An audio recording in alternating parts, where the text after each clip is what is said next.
friends, I'm getting ready to do the inlay work on this, and I'm going to do my normal standard rose. It'll be a red rose with the vines coming off of it, and then I'm going to put the word Rosa up here. Now on mandolins I put the Rosa, but on guitars I've traditionally always just put Rosa and with a rose in here. And you know, I've always, well, I shouldn't say always, but mostly I've done it on black pegheads. I've actually done it on some curly maple pegheads too. But anyway, mostly black. When you're doing it on a black peghead, you can just kind of route out a large hole, stick the inlay in there, fill around it, dye it black, nobody sees it. You know, I don't do it that way, but that's pretty much the way you can do it. You can be kind of carefree about it. You don't have to make it perfect. But when you're doing it on light wood, like that curly maple and or wood like this that's going to remain natural color, you've got to be exact. And I mean exact isn't even a good word. You've got to be very, very, very precise. Otherwise, you're going to have fill around it. And I don't care what kind of fill you use, how good it is at matching the color, you're going to see it. I mean, especially if somebody gets down and looks at it, which a lot of people do because that's one of the showpieces of the instrument. So, with that being said, and because this is pretty grainy, and I did fill the grain with that aqua coat as you saw, and it's much better. It's smooth. It's pretty darn smooth, but still in all there's some grain there. What I'm going to try is the first time I've ever tried it this way. I've tried it other ways with paper, but this is the first time that I've ever just overlaid the whole peghead with paper. You may think, oh, that's an idiot idea. I'm actually going to glue this down with Elmer's glue, and I'm just going to glue the whole thing down perfectly flat. That will allow me to precisely trace the inlay that I'm going to put in here. And then I can precisely route it out right up to that, and I'll be able to see it really good because of this. I was thinking about just using a glue stick, gluing it on that way, but that doesn't hold it good enough. I've tried that before, and the glue stick, the paper will come loose, and that's a nightmare. But I think if I just glue it down permanently with Elmer's glue, number one, I'll be able to dampen this down afterwards and get it off. And if that doesn't work, I can always sand it off. And I'm not too worried about that part of it. I'm more concerned about making it an airtight inlay where I don't need any fill. I just tell you straight up down, it's almost impossible to do it, especially on an intricate design that I use. The design I use is very difficult to do the inlay and make it perfect. If it was just a round circle or a diamond or a square, piece of cake. But there's so many zigzags and curves and, you know, little indentions and things in the inlay that I'm doing, it's nearly impossible. But we're going to do the best we can, so here we go. Since I've never done it this way before, obviously I'm breaking new ground, so I'm just going to squirt the glue on here, spread it around with a little squeegee, and go from there.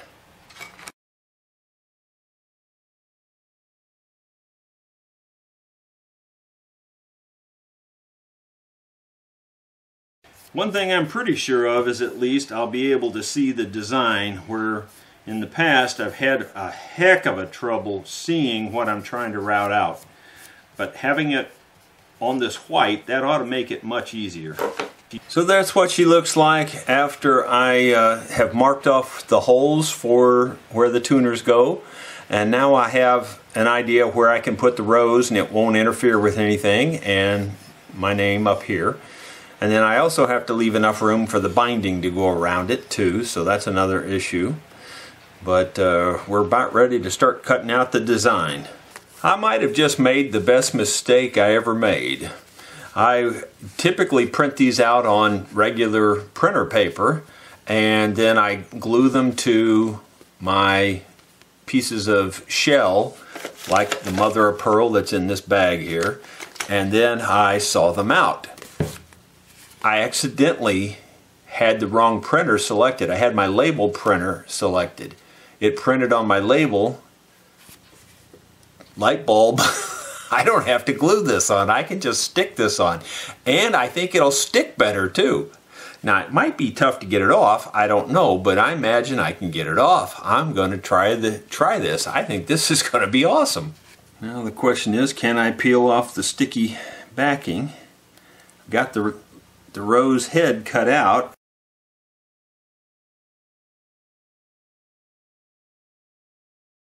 There you go. Well, that's stuck on there now. So that was kind of handy. Don't have to wait for the glue to dry or anything. It's ready to go. That's kind of cool. I hope that works that well on everything else. I'll try cutting out the name. Got all the parts cut out of the paper and glued to the shell. Like I said, that label, accidental printing on the label, was probably the smartest, best thing I've done in a long time. It never occurred to me to print them on my labels before. I know, people think I'm stupid when stuff like that doesn't occur to me, but it never did. The first thing I got to do is saw all this out of the shell. About ready to suit up and start sawing. I got my mask, I got the pearl laying here, I've got a little aquarium pump blowing air on this to keep it dust free because you can't see what you're doing. And I got my little tiny saw with that little tiny blade. So here we go.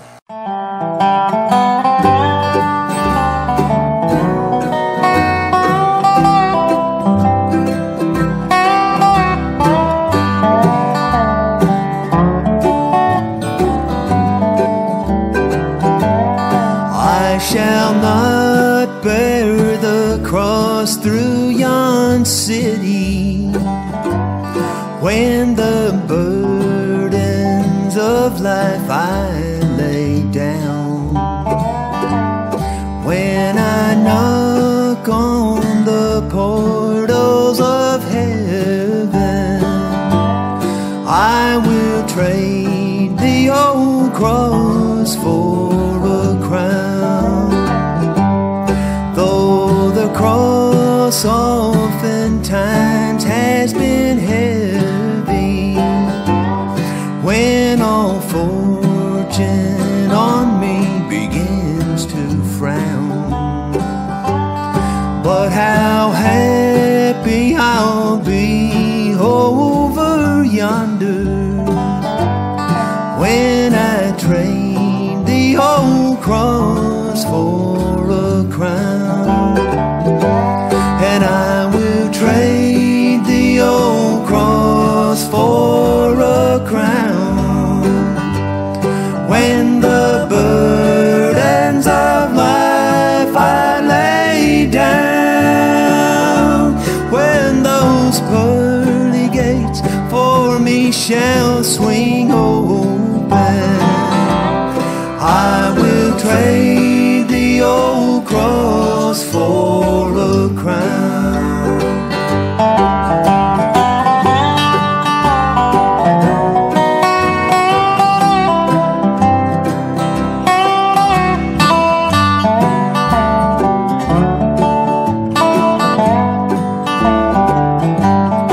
Every cross that I bear for my Savior will have. I've decided I'm just going to use the actual pattern, stick it on here and route it out that way. I'm going to stay inside the lines. I felt like I did a real good job of cutting it out to the lines, so as long as I stay inside the lines, I think I should be fine, because I think the other parts will be bigger, and then I'll just route it out as needed by hand. I've got the router set at about 60 thousandths of an inch, which seems to be just about where we need to be. And I'm going to get my air hose and hook up to this. You're not going to be able to hear or see anything much, but I'll show you a little bit of the process, and then I'm going to just turn the video off. At last, one day when he calls me, lay down, and all my sorrow will then be forgotten when I trade the old cross for a crown. And I will trade the old cross for a crown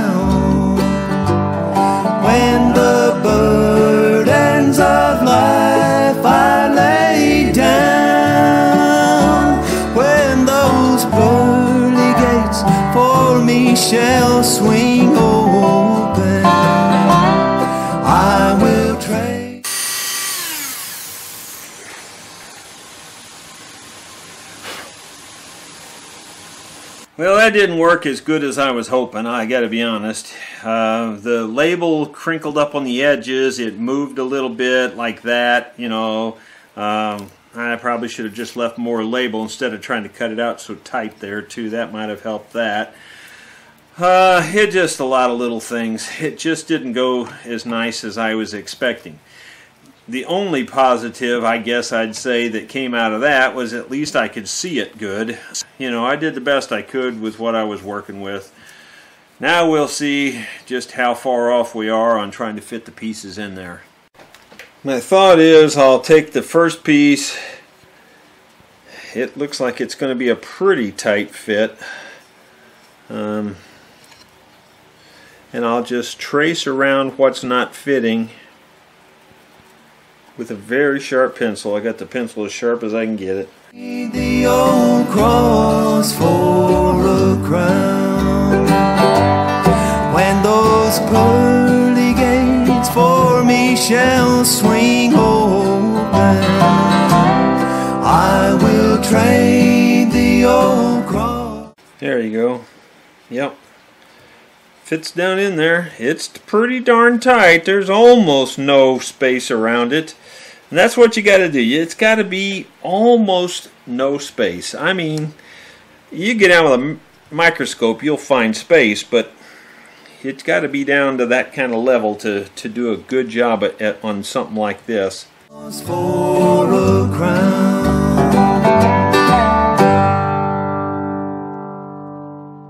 We'll just keep doing that. We'll add the next piece and see where it needs to be cleaned up at. This one's going to be a tough one, though, I got to tell you.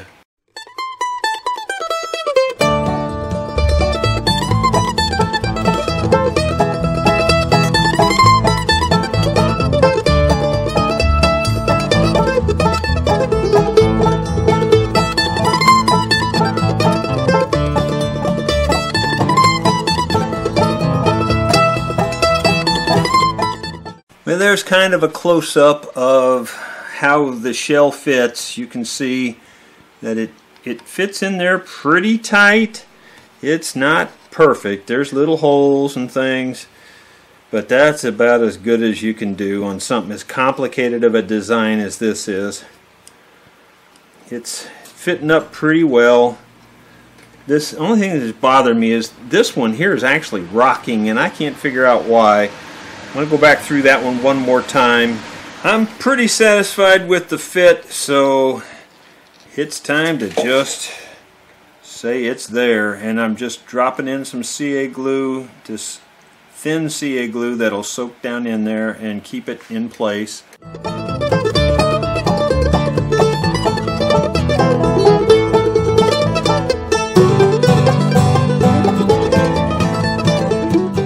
I'm going to take a pinch of this dust and spread it around right now even and as filler,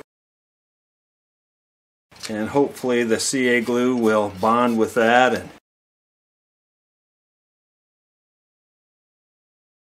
looks beautiful, doesn't it?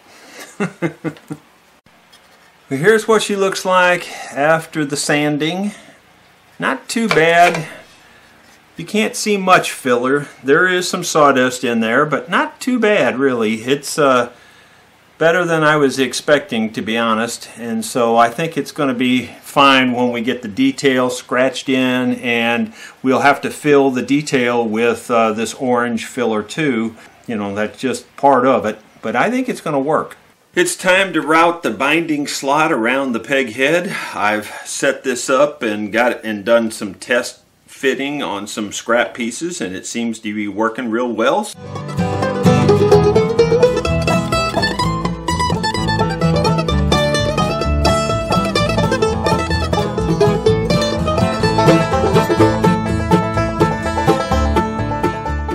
It's time to cut out the last little bit of notch right here where the binding's going to go.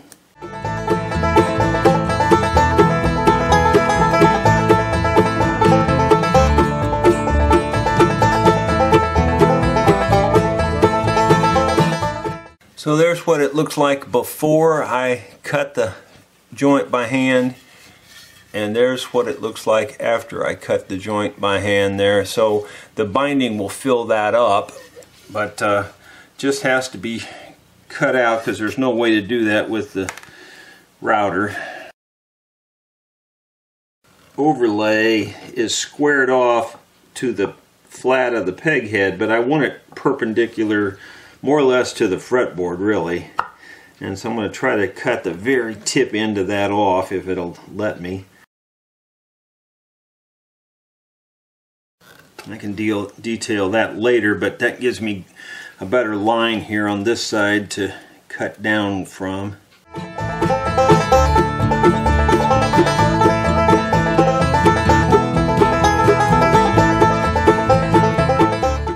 I'm going to go finish bending up the wood binding and making it match up with these ends. I need to bend the binding to go around these sharp corners, and that's not an easy bend in wood, especially curly maple. If this was just plain maple, it'd probably be no problem, but that curly maple is, every one of those little curls just wants to break, and that's just the way it is. You might notice I've added another little tiny post on my bender. My bender's up to temperature there. I'm going to spray this here. Then I'll just take this piece of metal and put on here. Don't think you're going to be able to see what I'm doing very well, but actually the metal just doesn't want to cooperate on this little thin stuff here, but I'll make it work one way or the other. I'm holding it there till all the noise quits, and it looks like it worked. That was pretty good. Now, what are the odds that I can get another one and get it in the right place? That's the hard part. It's not just bending it, it's bending it in the right place. Okay, I'm going to have to pause the video here, get a pencil, and do a few things. Okay, I have the center of the bend marked, at least to the best of my ability. I've got it marked. And I'm going to try to bend it to... Well, it looks pretty good. Did it just accidentally happen to be the right size? That would be wonderful if it is. Oh wow, it's actually pretty good. I was guesstimating where the middle of it would be. I think I can live with that. Got a little bit of work to do before I'm ready to bend these last little pieces here at the end, and they should be fairly simple. Well, I've already bent this one a little bit. I thought I had the camera on and didn't. So here we go. I'm going to bend this other little piece. Ouch. Sorry I'm getting in your way, but I'm burning myself doing it this way even. Then we just need to back bend it a little bit, and I don't think that'll be too hard, I hope. Well, I hope that's going to work. It's not easy.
Watching the YouTube buddy Ken, I think it's Boudreaux Guitars. I apologize, Ken, if I don't get the last name right.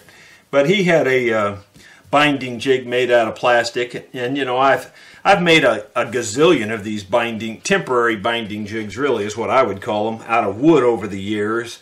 And I thought, you know, I've got the plastic, I ought to just make me up one, and then I wouldn't have to keep making them up all the time.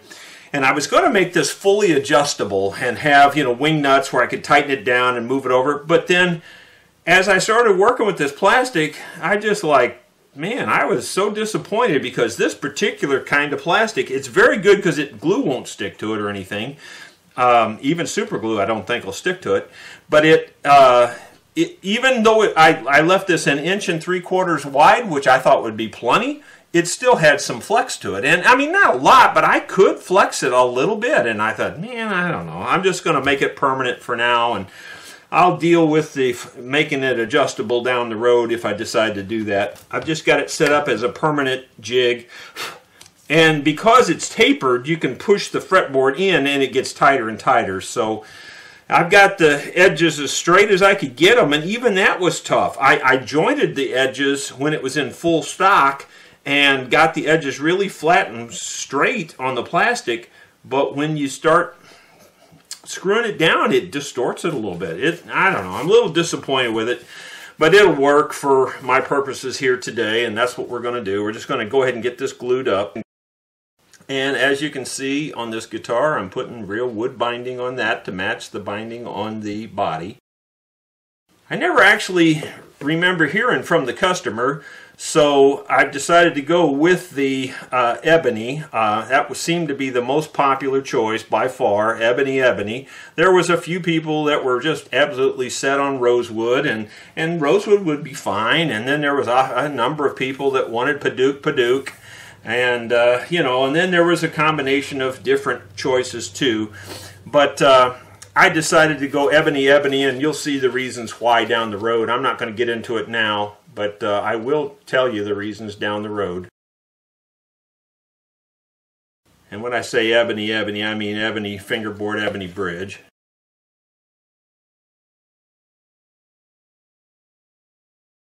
And I've left it long back here enough that I can 45 those angles there and get that done later. This base is 3/4, and even it's flexible this way. Much more flexible than I expected.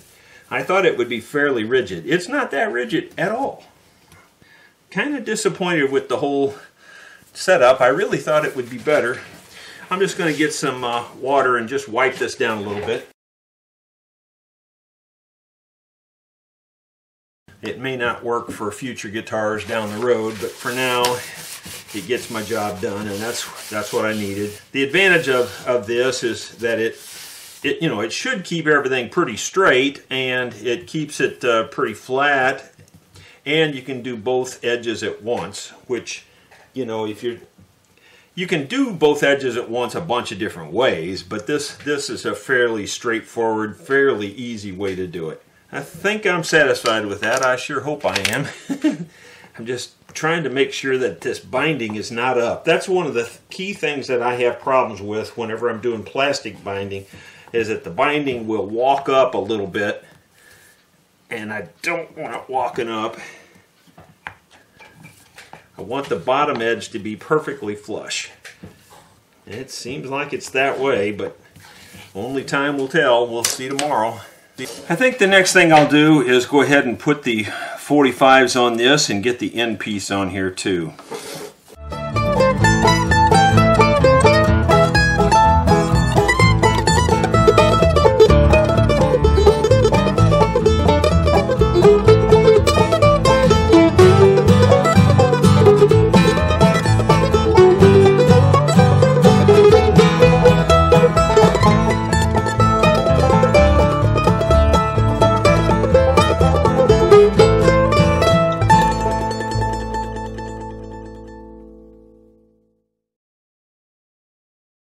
It's become apparent over the years that creative clamping is one of the key components to instrument repair. It's become apparent to me, and I think it's become apparent to very many of you viewers out there, because I see it in your comments, you know, another way to clamp something, you know. Well, like clamping on this little piece of binding on the end of that fretboard's not that easy, really. I mean, I could stick it on there, and more than likely that's good enough, probably. But it's never good enough for me because I always see little gaps and little problems if you don't clamp it. So what I'm doing is I put it in this holder. It can't go forward because of the wedging action. So I'm pushing this extra little block here against this, pushing it hard, putting this little block against that, pushing that really hard. So now it's really pushed in there tight, and while it's tight, I'll just clamp it down with this clamp. You know, I'm holding it really tight with my hands, and then I clamp that, and now it can't come loose, it can't back off. So we'll just let that set a couple hours and we should be good to go. I'm going to clean up the fretboard now. If it were a totally flat fretboard, I could run this through my thickness sander and just sand it flush, but that's not the case. This is a radius fingerboard, so therefore I have to cut these edges down by hand and just make a match. I mean, I could probably knock them down a little bit with the thickness sander, but that little bit wouldn't save me much time. So I'm just going to cut it down pretty close with the finger plane like this, and you can see it knocks it down pretty fast. The only thing you have to be a little careful about is chip out, because this is some very hard maple, so the finger plane has to be really sharp. The maple's hard because it's got that curl in it. And when you catch it like that, you need to go the opposite direction and cut it the opposite way. Otherwise, you're going to tear out worse and worse.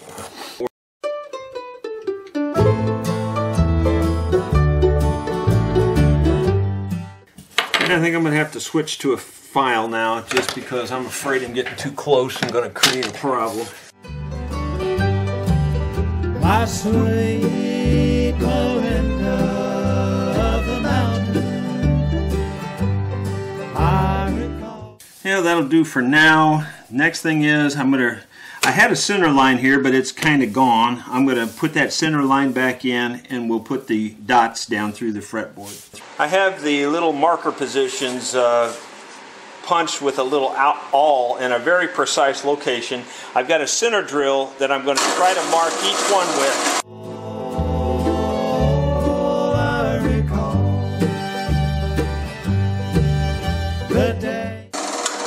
Well, that gives me a little mark to go by on each one so that I can drill a very precise hole there. Well, I thought I had the camera on. Apparently I didn't, or it turned off. And I have drilled the holes with a 6mm drill.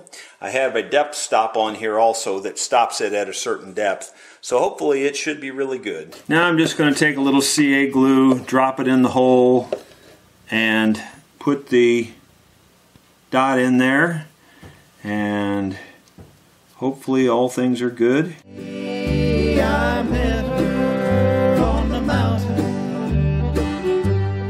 in the fall,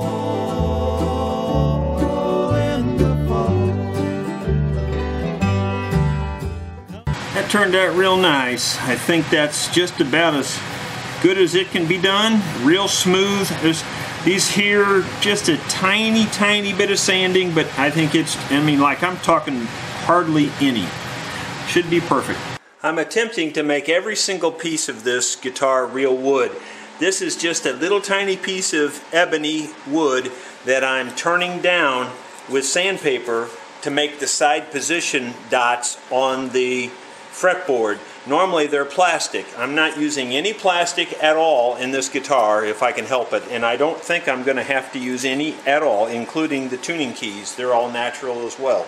Springtime, we were married in a church house. Our love grew.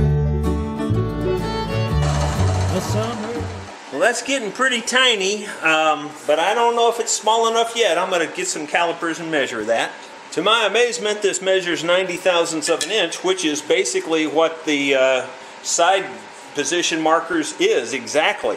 But I'm going to see if I can take it down just a little bit more. I hope I don't get greedy here. I'd like to make them just a little bit smaller because the side wood binding on that fretboard is pretty narrow.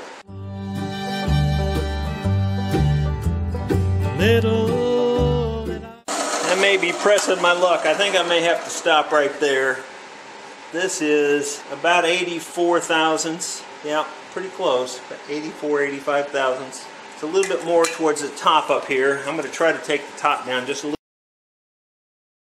I'm going to call that good because I don't want to press my luck any further and before I break it off. I've got this block set square to the table here. I have it set so that I can push the flat side of the fretboard against it, and I should be drilling right in the center of the binding.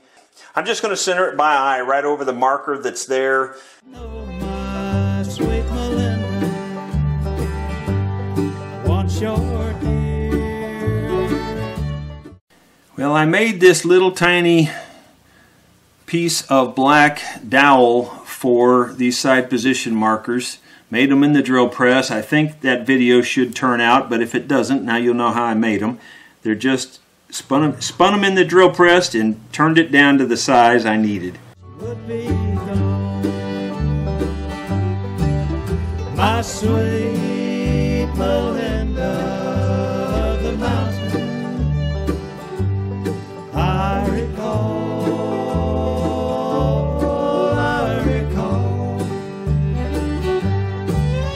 The day I met her on the mountain in the fall,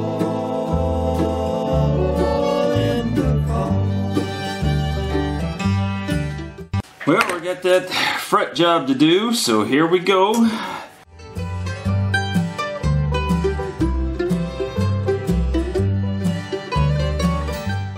And we're just going to do a whole bunch more of that. I'm not going to bother making you watch it. Got all the frets in the fretboard, but the ends are sticking out quite proud. I'm going to very lightly touch it on here, without getting to the binding. I'll leave it. They'll probably still be a little proud when I'm done, but it's just an easy way to get them fairly close and fairly fast.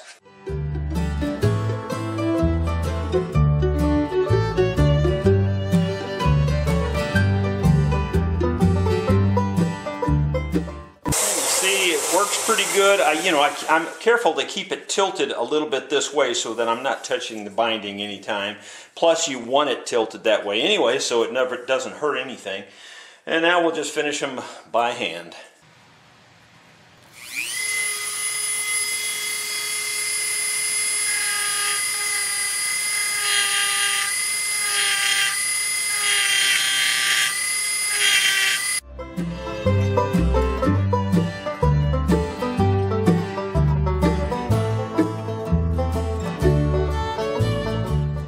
I ran out of storage space on the camera, so while I was recovering all that, I went ahead and finished cutting this out. I'm not even sure if I got any of that on camera or not, but I cut that truss rod opening out there, and I've spent some time off camera also fitting up this truss rod, and I made the truss rod similar to the way I made other truss rods. I threaded a little blank of metal here. I drilled a hole through it, threaded it, and then I brazed it. So it can't come out of there. I mean, potentially, anything can break, but it'd be very unlikely, I think. It's pretty solid. And now I've also traced the curvature of this rod onto this piece of wood, and I've cut the wood out. And I'm pretty sure I'm about ready to just go ahead and glue her in place, but I just wanted to do another fitting here just to make sure, and press it down in there pretty tight and see if the rod looks good as far as being able to adjust it and all that. I think I can get the nut on there. There's a chance I may have to cut out some more, but I could do that with a Dremel tool later if I had to. I've done it many times on many other instruments. I just don't like to cut out any more than I have to, so I think I'm going to go with that right now. I don't have the nut. I've ordered some nuts for this, and there should be here in a day now. So So I think I'm ready to go ahead and glue this piece in, and then maybe I could get the neck set into the body today and get it, you know, properly aligned and everything and glued in too. That would be awesome. Gluing this piece of wood in here is not exactly easy. I'm going to, it's really like an airtight fit down in that slot. I'm just going to put a very small amount of wood glue on this, and I'm doing it and I'm raking it away from the bottom so that when I slide it in there, it won't squeeze down, hopefully. It keep the bottom good and dry there because I don't want glue touching that metal. Now I kneel by her graveside in the valley, listening to the lonesome crickets call. That's about as good as it's going to get. I don't think I can really press it much more up here. Give it a shot and see. That's about as tight a fit as it needs to have, I think. We'll just let that set up now. Shouldn't take, 30 minutes or so or an hour, and we can go ahead and plane this down smooth. Can't help but cry and remember the day I lost my Melinda in the fall. Well, made some more good progress on the guitar. The neck joint, the way I had it fitting, was pretty darn good, but it just ate at me a little bit because it wasn't as tight as I wanted it. So I decided to recut part of it, and so basically what that amounts to is I put a shim on both sides of the dovetail on the neck, and then I started the carbon paper, in and out, and removing the high spots till I got it fitting perfect. I had it pretty darn good, to be honest with you. It was passable, but it just bothered me that it wasn't as tight as I like to see them. So anyway, it's tight now. It's perfect now. So here we go. So let me show you. I can just take this and put it on here and line it up by eye, and all I'm doing is lining it up by eye right down the center line of the neck, like this. And then without looking down there, see, you can't tell what I'm doing, but I'm just looking right here, and I'm lining it up right down the center of this neck, and that's all I'm looking at. And then I look down here, and I do that for a reason, because I don't want to influence whether this is straight down at the other end. So now if you just took a look down at the other end, and if I can do it without moving the ruler, you can see that the ruler is right on the edge of the joint, and in fact it's right next to the it's right there. I mean, it's so close, and that would really depend on how well I line it up down here anyway. So right there is perfectly aligned, and it's right on that center joint, so it's absolutely perfectly straight. The other critical angle is this angle, and I do two ways. I use the straight edge like this, and then I look at it where the bridge is sitting, and I want it to be close to 1/8 of an inch, not quite 1/8 of an inch off of the top here on the flat neck. And that's really just about where we're at there. It's pretty close. And the other way I look at it is I look right down the top, and I want to see this end of the neck down here. And I want to see this end of the neck down here just disappear below the surface of this when I'm looking flat down it. If this is level with it or higher than it, it's not right. And so, I just do that as a sanity check just to make sure. And actually, to be perfectly honest with you, I can pretty much set them by eyesight without the straight edge at all. I mean, really, I can. I've been doing it so long, I just have a feel of where that should be by looking down that. The bottom line is, the neck joint is just about as perfect as it can be right now. As a matter of fact, it's so perfect, it's not glued in, and I'm just going to grab it right here and lift up the guitar. See, that's how tight it is.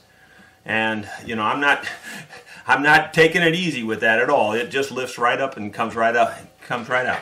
So now I have to really wiggle it to get it out of there. It's that tight. And so let's glue her in place. I'm tired of dealing with it.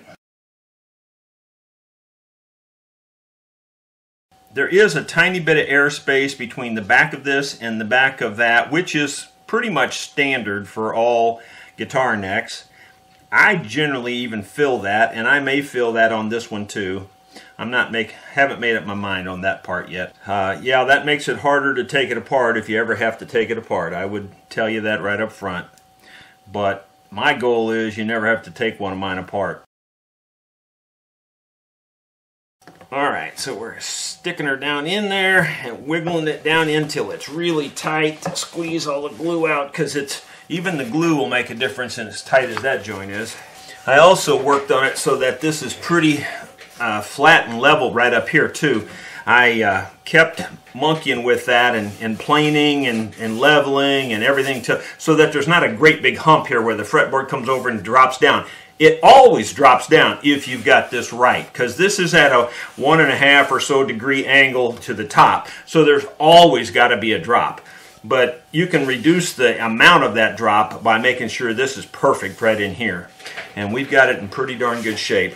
I've tightened this down and it's perfectly flat here now again. And I'm going to take my little fine straight edge, get in here and look at it. And it looks like it's just right on the money. And if anything, it might be a little tight, and so maybe I'll let that up a little bit and check it again. I may not want to clamp it in this case. I think that's actually better. I don't want to push it down too tight and get it below the surface, and I think I kind of did that a little bit. And now I want to check my angles. Right on the center, so we're good there. And then let me double check my heights here, and that looks good too. I think we're fine.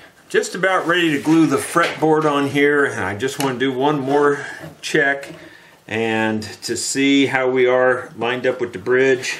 We've got about a 1/16 of an inch clearance on the bridge, and right there you can see it. It does swing across there, and it's just about a 1/16 of an inch, which is just about perfect. You couldn't get it much better than that, I don't think. So that means let's put her on here. So that's what we're going to do, glue this fretboard on.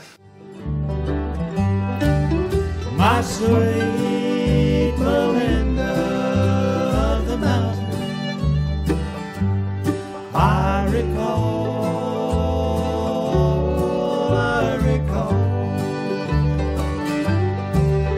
the day I lost her on the mountain. Now I'll cry. Okay, I think that's going to be good enough. And what I'm doing is I'm lining up this 15th fret with the body. And I'm lining up the center down through the center here just by feel more than anything, and it feels like it's pretty well lined up. It's getting pretty tacky.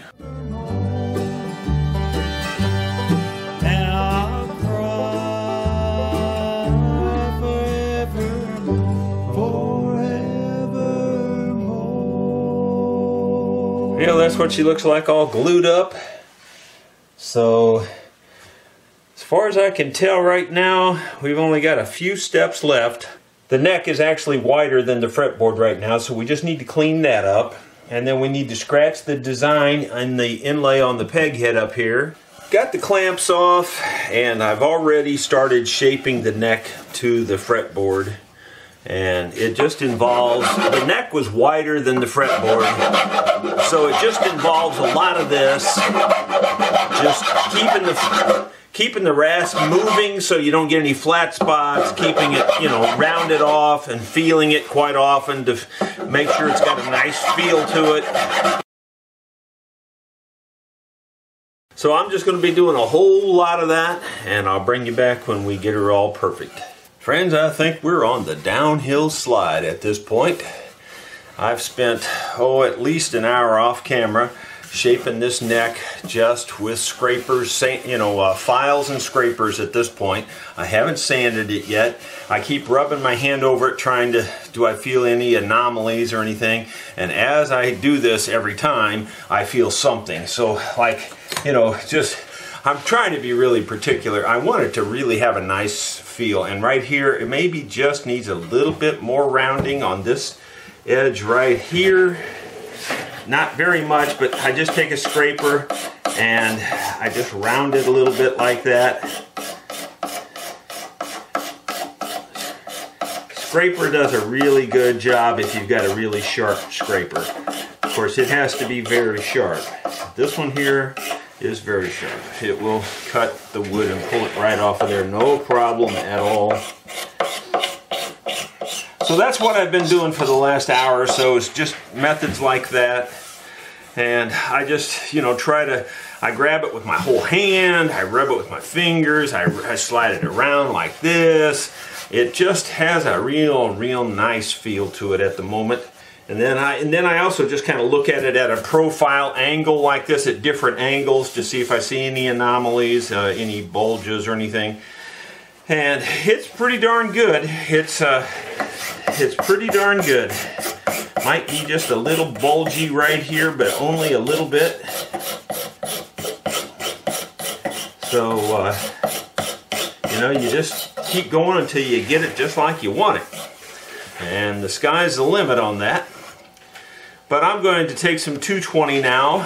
Not that this is the final for sure, but I'm going to take some 220, smooth it out that way, see what I've got, feel it, look at it, and just monkey with it some more, you know.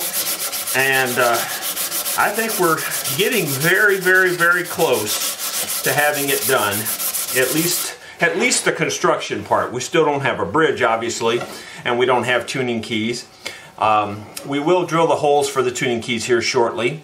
And the last thing that I have to do in terms of the building part is to scratch all the design into there. Although I may gel coat this also, that aqua coat, and try to seal these pores. Although my good friend Dane saw my video, how I was complaining even about aqua coat, and he said he thinks that's the one he threw out on video. He threw it out. He said it just didn't work. You know, another viewer said, "You're not using the right squeegee. A pick isn't going to get it down in the pores." Oh, I'm sorry, it gets it in the pores. It's not a problem getting up pores. You can just lay it on here and it'll go down in the dang pores. The problem is it evaporates and it shrinks and it doesn't fill the pores. That's the problem. I mean, I've been doing it for 35 years. I know how to get stuff down in the pores of wood. It's not that complicated. But anyway, bottom line is, it just is a pain not having a good pore filler. But Dane Nichols, check out his channel. I think it's Jonah Custom Guitars, and he's a good guy. And give him a shout out there. Tell him I sent you.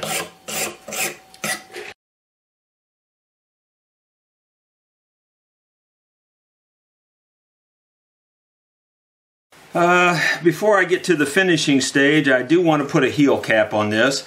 I'm going to put it in multi-layers. A single black heel cap would look fine, but I want to put 2 layers. I'm going to put the white first, which is the maple in this case. I'm just trying to see if it's fitting up good and snug. There seems to be a little bit of a piece of glue right there. I'm just going to see if I can carefully get rid of anything that's against there. That's a little tighter fit there. I just knocked off the back bottom corner so that it would slide up in there better. Now I'm going to take a pencil and mark the underside of this. And in this case, that means turning it up this way. So I'm going to mark it, get it on there good and tight. Then I'll mark it like this. And as always, I'll leave the line, plenty of the line when I saw this out. Got the thing fitting well enough. Put a little super glue on here. A little super glue on this piece too, just to make sure there's going to be a bond there. Now we've got the ebony piece, and it looks like it matches up pretty darn well already. But just to be safe, I'm going to underfile the back bottom edge. Okay, we're going to put on the ebony cap now. Boy, this glue's soaking right into that maple there, so I'll have to put a little more glue in there. That's what it looks like with the two caps on it in rough form. Now getting them shaped is kind of fun in this tight area here, but we'll figure it out. Please put your hands together for the Rosa String Works. Thank you.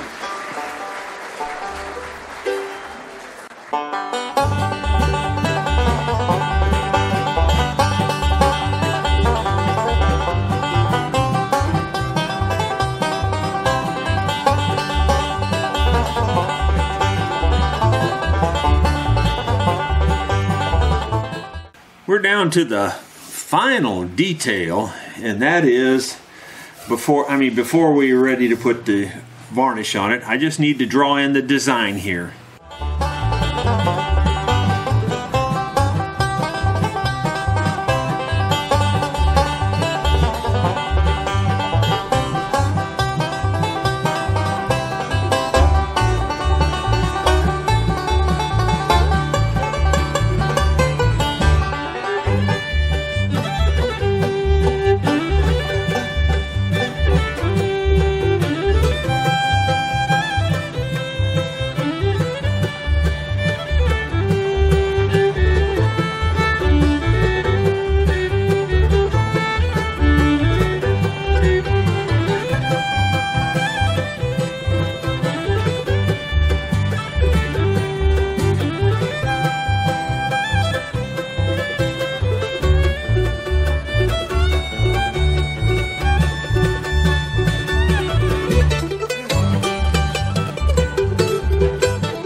Well, assuming that first clip turned out, you saw that I attempted to fill this with sawdust and super glue, which actually did a pretty good job.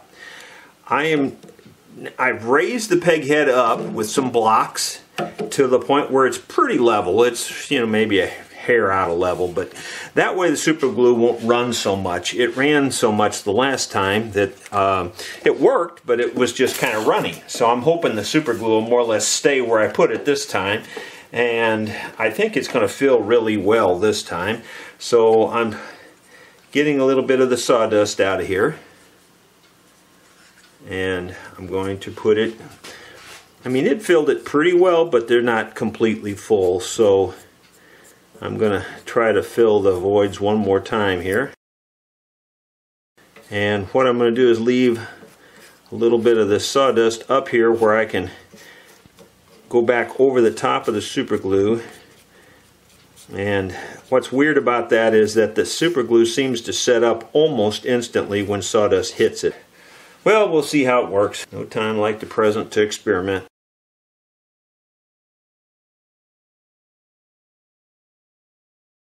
I could see how you can use this on small spots. Some people have suggested doing this over the whole guitar. I think that'd be a real pain. But I don't know, might work. Burns your eyes, I know that. Okay, we'll let that set up for a couple of minutes. It sets up pretty fast when you put that dust in there. It doesn't look like it's completely full yet. I think I did drag it out of these deeper spots here a little bit. Might have to do one more application.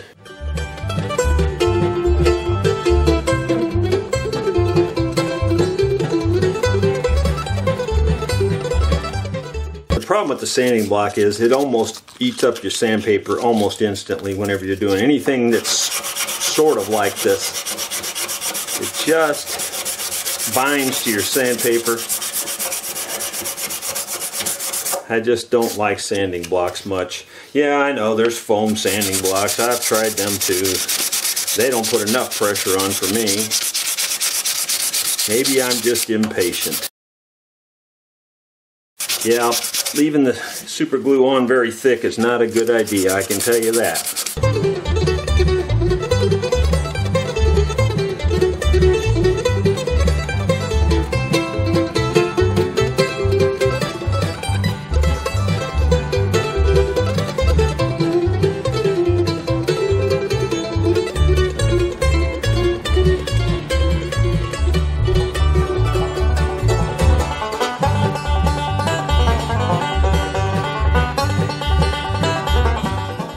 Well, I think that's as good as it's probably going to get.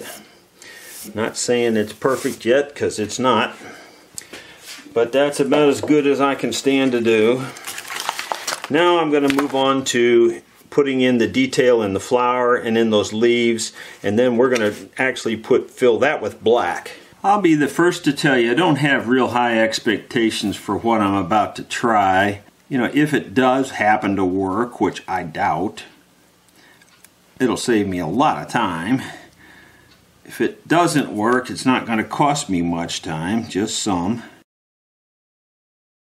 There you go, I got instant detail in my rose. I just stuck it on there. Now what I'm going to try to do, like I said, I don't think this is going to work, is I'm just going to try to outline that with the Dremel tool, each one of those little deals. This Dremel tool, as you can see, that is the tiniest cutter I think you can even probably buy. I don't think you can get one any smaller than that. See how tiny it is? It's got a little tiny ball on the end of it. It's so tiny you can hardly even see the ball. But I have a feeling the paper's going to ball up, you know, fluff up, whatever you want to call it, and give me trouble. I'm going to try it. Nothing ventured, nothing gained.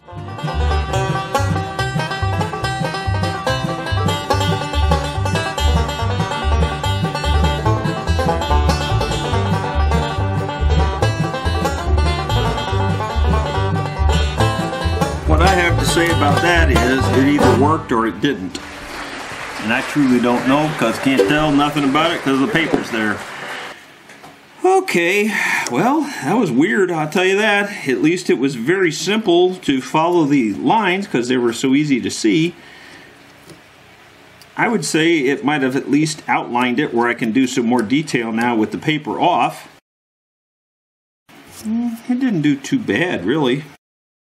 I think I would do that again, probably. Do it that way again. It saves so much time versus drawing it in. That's the way I normally do it, is draw it in. And that works, but it's just a lot of work. I think what I'm going to do now is try this so I can see it, the lines better.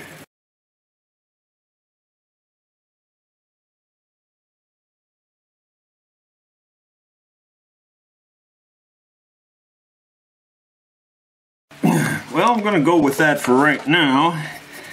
I might take my little scratcher tool here and scratch the detail a little better, maybe. Took a little lighter fluid and wiped the sticky junk right off. That worked pretty good. I'm liking what I'm seeing here for the most part. That actually did work pretty darn well.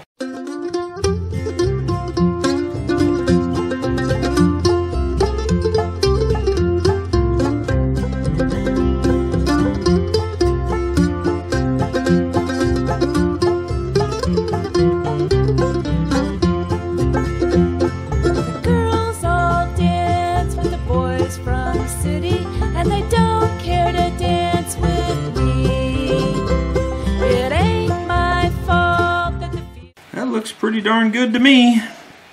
Can you see the detail there? Don't know how that glare's showing up. Okay, we're about ready to try some ebony dust here. And we'll just smear it around on top of this. I'm a little bit concerned that I may get some of this in some of the divots on the Peghead, and if I do, I'll have to dig them out and put red over the top of them. And that's probably what's going to happen. I can already feel that coming. No good deed goes unpunished, you know. Fields are muddy and the red clay stains my feet. It's under my nails and under my collar, and it shows. Never really did it exactly like this before, but that's mostly because I don't generally use this red Peghead. My Sunday clothes. I'll do my best with the soap and the water, but the damned old dirt won't go. That's not looking too bad right there. I could pretty much live with that. What's bothered me is there's two little tiny spots on the flower. I don't know why they're there, little tiny spots. I mean, not even sure you'll see them in the video camera. But when I pass through the pearly gates, will my gown be gold? Being that I'm colorblind, I'm looking to see if I can tell if there's any black spots in the orange where they shouldn't be. As far as I can tell, it looks alright. I think we're going to have to just go with that and call that good enough. My wife suggested that I just leave the rose white. Of course, that was before I put the detail in here and everything. I don't think I like it white. I'm going to go ahead and make it red. I'm using a slightly different red than I sometimes use. I'm hoping it will look different than the background. I was thinking that it could just be a little more pinky rose rather than such a red rose. This color of this red that I'm using, in my opinion, generally looks more pinkish. Let me get a clean towel and just dab that a little bit. All you have to do is just touch it like that and it knocks some of it back off. I don't know, I think that looks all right. It's not great, but it's not bad. Okay, I think I'm going to go ahead and get the holes drilled in here for the tuning keys and give it a final inspection and then start putting on the finish. I just drilled the end pin hole so that I would be able to hang the instrument by this hanger while I'm doing the finishing.